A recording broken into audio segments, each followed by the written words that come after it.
Right now, let's talk to David Davis MP, former Brexit Secretary, of course, Conservative MP, who voted against extending those lockdown measures in the vote in Parliament last week. Good morning to you, David. Morning. Here we are again. Freedom Day that isn't. We did see, we were told it was data, not dates, apart from the fact that when the data was far, far, far better than we were predicting for any of those dates, we stuck to the dates. And then when the data was actually looking perfectly good, we stuck to the data, we're told, not the dates, and extended. Do you understand why this time last year, without a vaccine, when we had 59 deaths a day, 353 daily hospital admissions, and crucially no vaccine, that the government announced on the 23rd of June that they would ease restrictions on the 4th of July, and yet today, with fewer than 10 deaths on average a day and only 177 daily hospital admissions, largely younger people, and with the vaccine, huge percentage of people, 81% of adults have had their first jab, 59% their second jab, we are still extending lockdown. Does that make sense to you? No, it doesn't make sense, which is one of the reasons I voted against. I mean, the simple truth is you now have a group of advisors who have been proven massively cautious really throughout all of this, apart from right at the very beginning when the government was a bit slow moving. In every other decision in the last year or so, the advisors have been overcautious, and that went right down to this decision. I mean, it's now known from the papers yesterday that the decision was based on forecasts which were just wrong about the operation of the vaccine. Just to remind people, the forecasts were based on the vaccines being about 86% effective, which is about 10 points lower than they are. And that makes a huge difference to the number of people who are at risk. Huge difference. Yeah. I mean, the most extreme forecast is the Imperial one, and basically it forecasts 200,000 deaths. That's about 8 to 10 times too high. The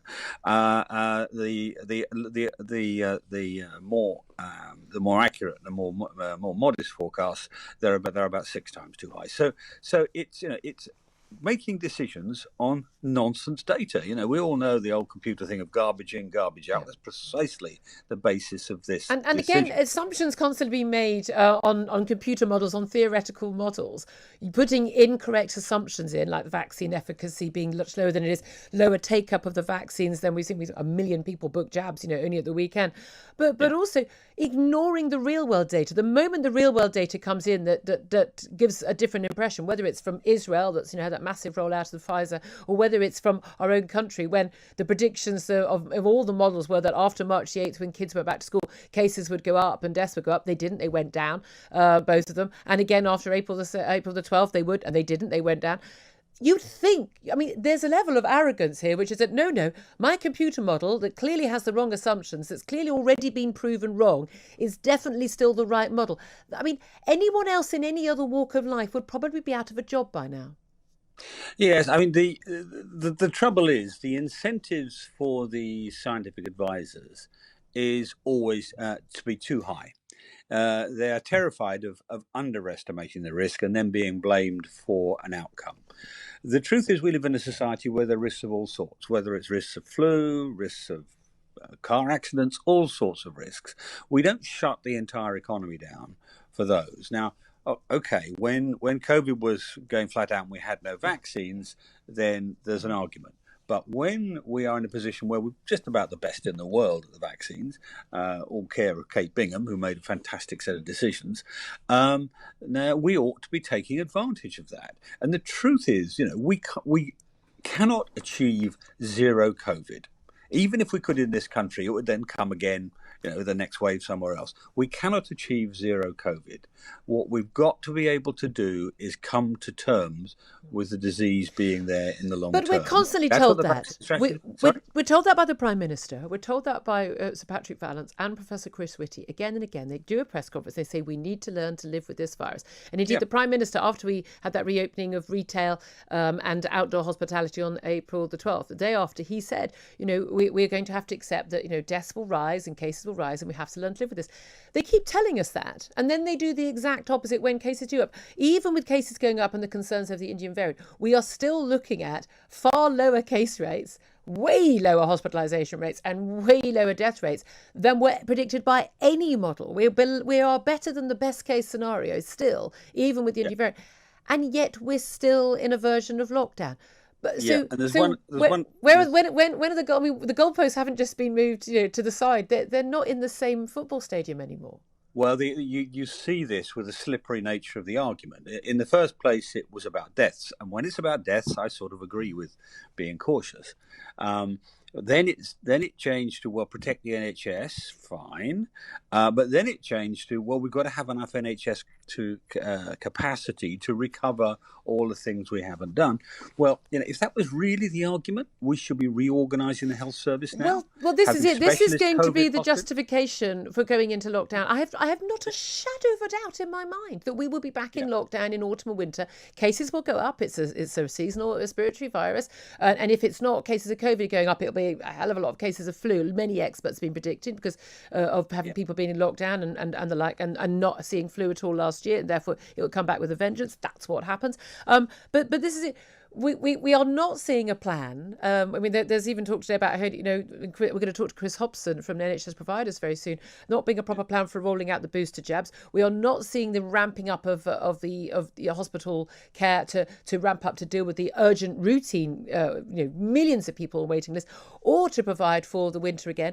We're going to be told yet again the NHS hasn't prepared, it's in chaos, it's underfunded, we'll be told, and we'll have to lock down again to protect the NHS.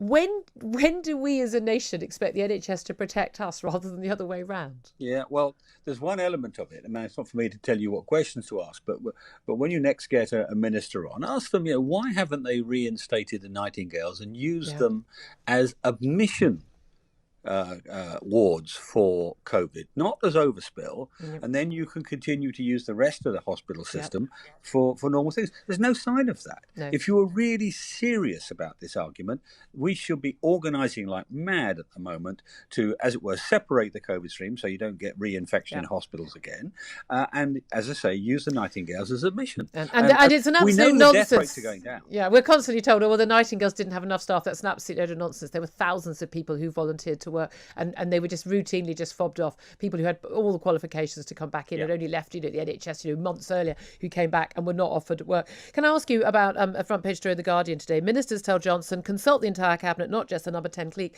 I've been talking about this for quite a while because cabinet minister after cabinet minister is telling me when a decision is made about their particular area of responsibility, they're brought into a meeting. Michael Gove is chairing those meetings. He gets a very, very easy ride in the media, if you ask me. Got a very easy ride from Dominic Cummings, barely a mention in that 7 hours of criticism of everyone else being an idiot.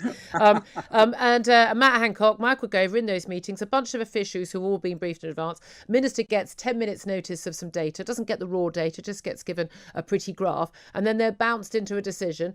Cabinet basically are nodding dogs and just rubber stamping everything. We have lost cabinet government now. Well, we've lost parliamentary government and we've lost cabinet government by the sounds of it. I'm able to talk about the parliamentary. I'm not that well informed on what's happening in cabinet, but there's no excuse for either. If you look at the last 18 months, with the single exception of the vaccine strategy, decision making has not been great. Let me put it like that.